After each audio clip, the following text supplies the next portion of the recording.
Europe 1, il est 8h37, l'heure de la revue de presse avec vous, Maxime Switek. La revue de presse de Natacha Polony avant de retrouver évidemment Nicolas Canteloup. Bonjour Natacha. Bonjour Maxime et bonjour à tous. Ce matin, une de vos journaux, on solde 2013 et on prépare 2014. Les Échos, Wall Street finit au plus haut une année historique. Le Figaro, les sages sanctionnent les excès fiscaux du gouvernement. L'Opinion, 2013, année de la société civile. Et pour accueillir 2014, le Parisien aujourd'hui en France, qu'est-ce qu'on attend pour être heureux ? Mais c'est vrai Natacha, qu'est-ce qu'on attend pour être heureux? Pour commencer cette revue de presse, on va en reparler, c'est le mot du week-end en même temps, hein. La quenelle. Oui, la quenelle, alors pour les ermites à qui ce mot évoquerait un monument de la gastronomie française, la quenelle de Brochet sauce Nantua, ils pourront subir une formation accélérée en lisant la presse ce matin. On y commente abondamment le sens de ce geste, on y commente surtout les remous politiques de l'exaspération gouvernementale. C'est la une de Libération, censurée ou pas ? Une indigestion en pleine trêve des confiseurs, constate Jean-Michel Servan dans le Midi Libre. En annonçant son intention d'interdire les spectacles de Dieudonné, le gouvernement vient de prendre une volée de quenelle dont il se serait bien passé, à commencer par celle en plein match de Nicolas Anelka. Alors pour celui-là, Dominique Young n'est pas tendre dans les dernières nouvelles d'Alsace. Si un dieu du stade vieillissant veut contester le système, qu'il le quitte au lieu de faire des simagrées devant les caméras réunies. Il faut lire surtout dans Le Monde le très bon papier de Benoît Hopquin qui décrit le fonctionnement de Dieudonné, la façon dont son public, peu à peu, grâce aux vidéos postées sur Internet, peut se familiariser avec les allusions, par exemple à la maison mère qui commande tout, entendez Israël, aux chambres à gaz, 3 points de suspension. Dès lors, pas besoin d'être explicite, de risquer les tribunaux. Tout est dans le non-dit, la connivence. Inattaquable ou très difficilement. D'ailleurs, la posture guerrière est plutôt rare dans un dossier où toutes les solutions semblent mauvaises. Dans le Figaro, Philippe Bilger est même sévère vis-à-vis de Manuel Valls. Jusqu'à quel niveau de ridicule tombe-t-on quand le ministre des Sports de la République française dénonce violemment la quenelle d'un footballeur ?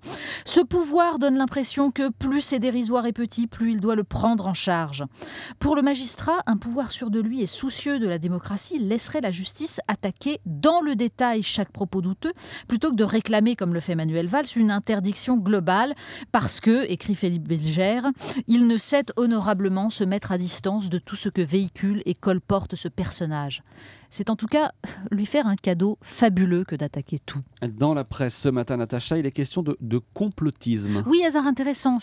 Psychologie Magazine consacre un article à cette tendance paranoïaque, un acquis des sociétés ouvertes, démocratiques, où chacun estime avoir le droit à la parole pour afficher ses opinions et ses doutes. Ça, c'est l'explication que donnent 2 spécialistes de rhétorique.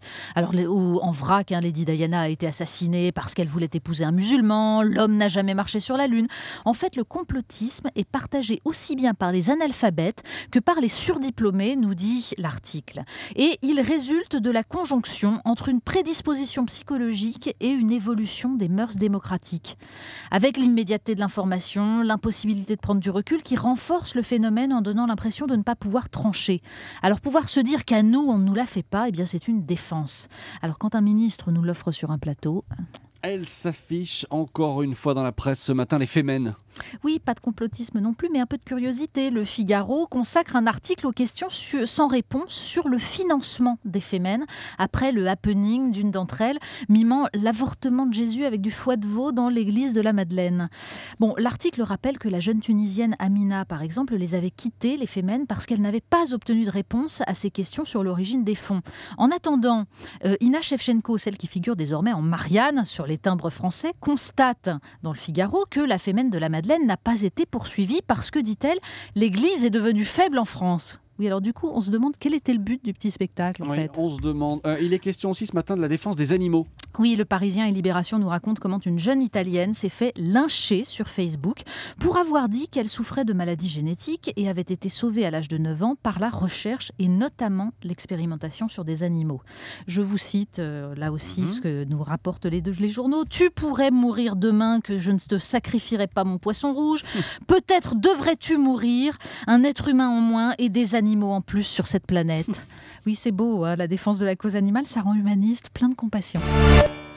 Un petit clin d'œil, Natacha, dans cette revue de presse. Oui, dans Psychologie Magazine, toujours le sociologue Jean-Paul Kaufmann, auteur d'un livre sur le postérieur féminin, explique que des femmes, notamment journalistes, ont protesté. C'était pas moi.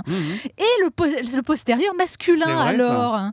Bon, Jean-Paul Kaufmann raconte pourtant qu'il avait fait il y a 10 ans un sondage auprès des femmes pour dresser le portrait robot du prince charmant.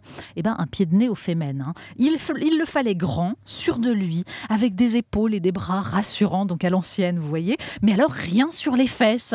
Ben, heureusement, entre-temps, l'homme est devenu une femme comme les autres. Aujourd'hui, il faut qu'il soit ferme de la fesse. Alors, messieurs, ça fait une bonne résolution pour 2014. Voilà, les conseils pour la nouvelle année de Natacha Polony. Soyez ferme sur la fesse, messieurs. On vous retrouve demain, je vous en prie. Natacha. Merci à vous.